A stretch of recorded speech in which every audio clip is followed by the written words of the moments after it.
सभी को राष्ट्रीय बालिका दिवस की बहुत बहुत शुभकामनाएं। आज राष्ट्रीय बालिका दिवस के इस उपलक्ष्य पर मुझे जो विषय प्राप्त हुआ है वो है कन्या भ्रूण हत्या।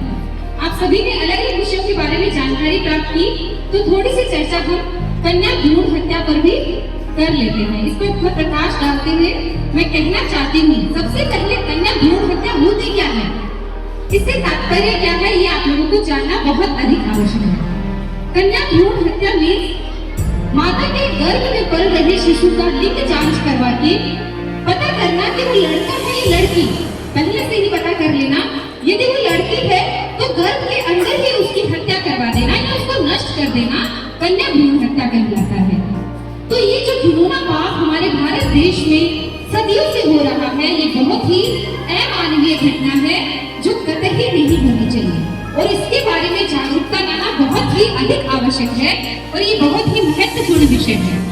अब कन्या भ्रूण हत्या होती क्यों है, किन कारणों से होती है, तो इनके जो कारण देखे जाते हैं मोस्टली वो इस तरह से है कि हमारी जो एक सबसे संकीर्ण मानसिकता होती है या जो रूढ़िबद्ध विचारधारा वगैरह जो हमारे बड़े बुजुर्ग हैं घर के अंदर, उनके जो विचार है कि सबसे पहला जो हमारा संतान है, हमारी जो संतान है वो पुत्र ही हो, एक इस तरह के कारण देखने को सामने आते हैं।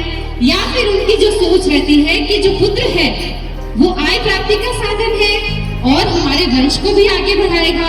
तो इस तरह की सोच रखने वाले जो बुजुर्ग लोग होते हैं उनकी वजह से ये जो कन्या भ्रूण हत्या है ये अधिक की जाती है। लेकिन वो ये भूल जाते हैं कि अगर आप कन्या को जन्म ही नहीं देने दोगे तो आप बहू कहाँ से लाओगे, और बहू नहीं आएगी तो वंश को कैसे आगे बढ़ाओगे। तो वो ये छोटी सी बात भूल जाते हैं, जबकि अगर आप कन्याओं को इस विश्व के अंदर आने ही नहीं दोगे तो हम अपना वंश कैसे आगे बढ़ा सकते हैं, जाहिर सी बात है। तो हमें क्या करना है, आप लोग किस लिए पढ़ रहे हो, आपको अपनी शिक्षा के माध्यम से हमारे घर में जितने भी ऐसे बुजुर्ग हैं उन सबकी सोच में जागरूकता लानी है। आप लोगों को बहुत ही विनम्रता के साथ उनको ये समझाना है कि आजकल की जो लड़कियां हैं, जो स्त्रियां हैं, वो किसी भी क्षेत्र में कहीं से भी पुरुषों से कम नहीं है। आप लोगों ने बहुत से एग्जाम्पल अभी सुनी है, तो आप लोगों की सोच उन तक पहुंचानी है और बहुत ही विनम्रता के साथ उनको अपील करनी है कि इस तरह का जो आप लोगों की जो मानसिकता बनी हुई है वो छोड़ दीजिए, क्योंकि समय बहुत ही बदल चुका है और जो हमारी कन्याएं हैं या जो हमारी स्त्रियां हैं वो समाज में किस तरह से अपना नाम रोशन कर रही है। तो आप लोगों को अपनी शिक्षा के माध्यम से उनको ये बात पहुंचानी है। और यदि कुछ लोगों को सिर्फ बातें समझ में नहीं आती तो उन लोगों के लिए कानून भी बहुत, अभी जो सर ने बताया है कि बहुत सारे कानून भी बने हुए हैं इस कन्या भ्रूण हत्या में भी।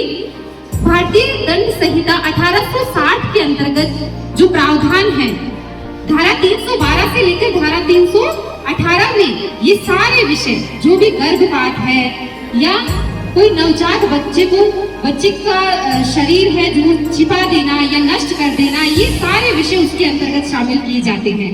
तो कानून ने भी इसके लिए बहुत ही ठोस कदम उठा रखे हैं, तो आप कानून की भी मदद ले सकते हो। लेकिन मैं चाहती हूँ कि आप अपनी सोच से जागरूकता ज्यादा फैलाएं। तो ये मेरा विषय था। धन्यवाद।